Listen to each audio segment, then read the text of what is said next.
A colleague of mine who's an acupuncturist works in a hospital in New York, and she was told if she didn't get the regular flu vaccine, she was going to be let go of her job because healthcare workers who work in the hospital in New York are being mandated to get the flu shot.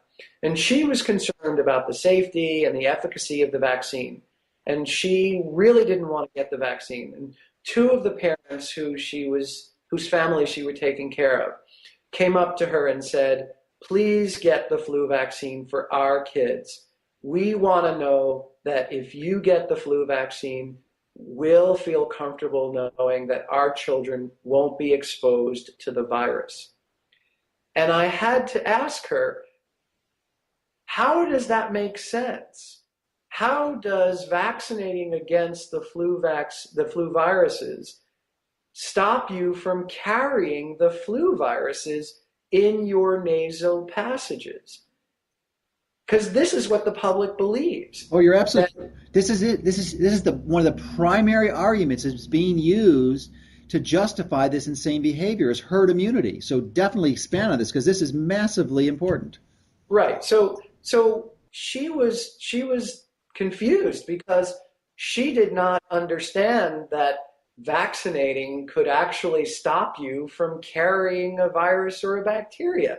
And the fact of the matter is, it doesn't. Vaccination does not stop you from carrying bacteria or viruses in your nose, in your throat, in your intestines, or in your airway, or on your skin, or in your body.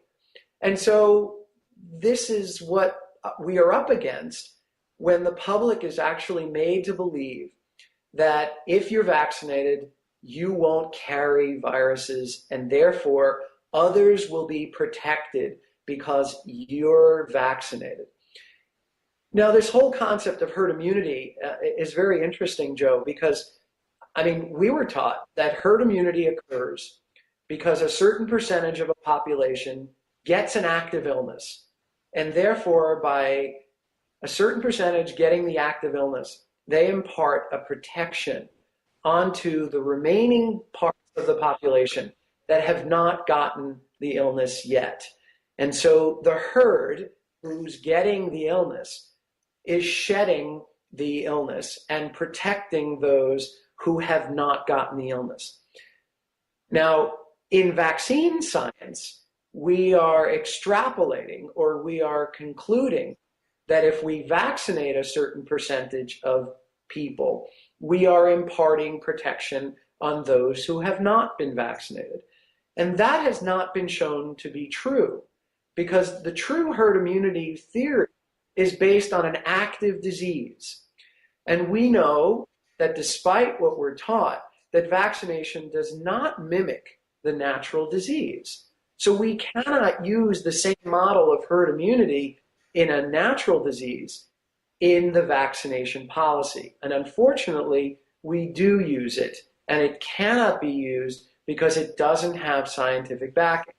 What's most interesting to me is that the entire concept of herd immunity fails to acknowledge that there is a life cycle of the viruses and the bacteria all on their own, and that what turns them on and turns them off may have nothing to do with the percentage of people who have been infected. And all you have to do is look at the SARS outbreak.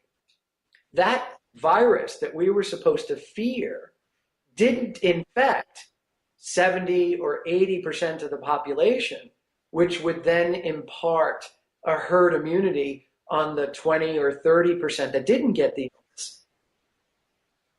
Because the virus itself had a life cycle of its own. And so it came and it went without any percentage of the population being protected. There wasn't herd immunity, but yet the virus died out on its own. So we fail to include that viruses have a life cycle, and that they are in relationship to other organisms, and they are in relationship to us. And something activates them, and something actually stops them, which has nothing necessarily to do with the percentage of people who have had the illness or the percentage of people who've been vaccinated. been vaccinated.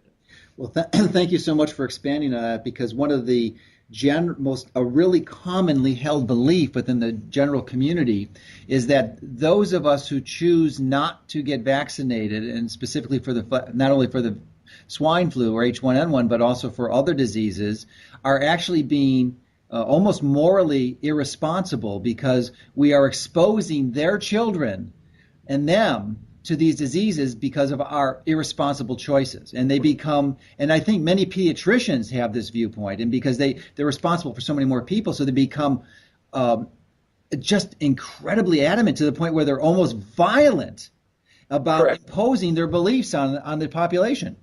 Yeah, I mean, this is the case of a belief system that just takes off without being rooted in actual either common sense or real science. And it is preposterous to think that a child who's vaccinated no longer carries the bacteria or the viruses that they've been vaccinated against. And that if, in fact, children are vaccinated, then why are parents and public health authorities afraid that non-vaccinated children are somehow carrying something that their children are not, when they should feel comfortable that their children are vaccinated? So therefore, they should be protected. And so you can't have it both ways.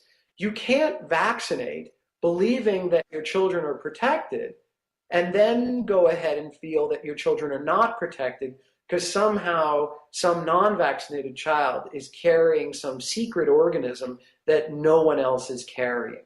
It just doesn't make any sense.